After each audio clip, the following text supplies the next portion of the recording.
Welcome back. In this lesson, we're going to look at the formation of soil. So soil is more than just little rocks. Soil is not just particles of different sizes, but there is a specific formula or recipe necessary to grow plants and to hold water together for roots, etc. So when you have a damaged soil, sometimes nothing grows. And what you have as parts of the components would depend whether a plant that would grow, for instance, would be healthy or not healthy. So let's look at some of the details. Soil is not just loose particles, but it does contain loose particles. There is a whole lot of different parts of soil, and all of the different components are necessary in order to grow anything. The organic matter, which is something that used to be alive, either plants or animals that have died and decomposed, is called humus. And humus is necessary in order to grow things because the components of former plants and animals then can go into the roots of a growing plant and help fertilize it. So that's necessary. You also need to have the soil have small enough particles that it retains water, because water is necessary to grow plants. And you must have large enough particles in order to drain excess water. So you do not want too much water, or you will choke out a plant and kill its roots.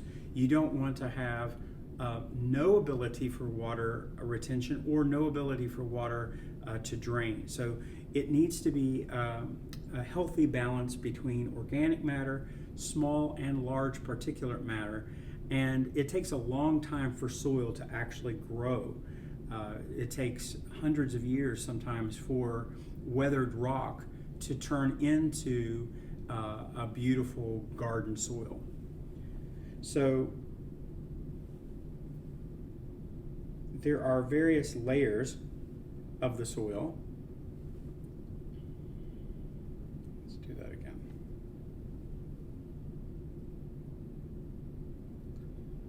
And the layers are from top to bottom.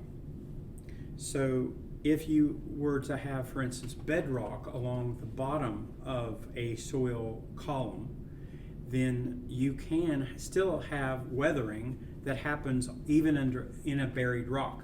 So for instance, water can get down into the soil to the bedrock, freeze possibly, and then break off parts of that bedrock. So you can still have fragments into the soil. So if the soil, the rock that's in the soil, matches the fragments in the bedrock, then most of the soil is residual. So it's a leftover particles from the big rock species that are in that area. So that's called a residual soil. If the rock bedrock that's in the area is not exactly like the rocks that are in the soil above that bedrock, then most likely those particles have been transported from somewhere else.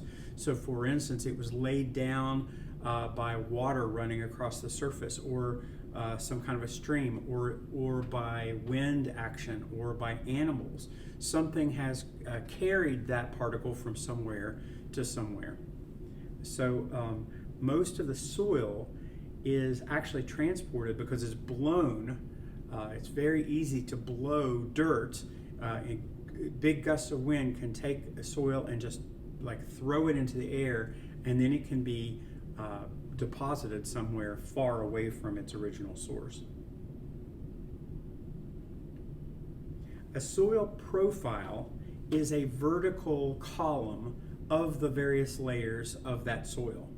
So if you have lots of mixture in the soil, sometimes it would be hard to see a soil layer, but if you've had undisturbed soil, you should be able to see a definite layering of the soil with the organic layer at the top, and then followed by the various layers of clays and rocks and gravels and etc. So there are letters that show this. So your O margin or O horizon comes from the word organic. And organic is anything that used to be alive. So this is topsoil. So the topsoil layer is the A horizon mixed with the O. So the O is organic humus on top, and then the A horizon, which also has sand and gravel and silt in it, loam, all kind of mixed together with that humus, is called the topsoil. It's topsoil that you would haul in to grow your field or whatever. You want to put soil on a low spot in your yard, you would want topsoil, because that topsoil is then capable of growing something in it. Okay. Under the A horizon, under the topsoil layer, is called the B horizon, which is subsoil, and the subsoil normally has a different color. It's not as black and gray. Organic matter tends to be black. The B horizon is usually brown because it has lots of clay in it. And that clay, its job is to hold the water. Clay and silt are very, very small, and it is acting like a sponge that keeps the water up towards the top, so that roots which go through the topsoil down into the subsoil can get the water that they need. Also, there's minerals there, and a lot of the plants are gaining minerals also through the roots. So that's called the B, or the subsoil horizon. C horizon, sometimes it's hard to see, is usually just broken off bedrock. And then the R horizon is the bedrock. Okay, so the normal bedrock, that is that whole area, above it is broken down bedrock. Then you have the subsoil, which has lots of clays in it. Then you have the topsoil, which has sands and silts and loams in it, with the humus layer at the very top. Okay. Now, what kind of soil you have depends on a lot of different things. Your climate, how much, your topography, what is the bedrock in that idea or in that area, how much biological activity, and how much time are you talking about. So the climate is the most significant, because the hotter the climate and the wetter the climate, the more likely weathering would occur, especially chemical weathering of rocks. And then that would break down these rocks into small particles that then develop into soils. Okay, so the amount of rainfall, the amount of temperature has a lot to do with the rocks broken off that are components of the soils. The topography has a lot to do with where something is configured. So what part of a mountain, say, is the soil you're looking at? Is it towards the weather side, where the wind is coming towards the windward side, or is it away from the windward side? A lot of that has to do with, is the bedrock exposed? Is it not? Is it covered? Is it not? So these looking at all of these different details would tell a soil scientist what to expect in terms of plants, or whether an area could sustain planting, etc. Okay.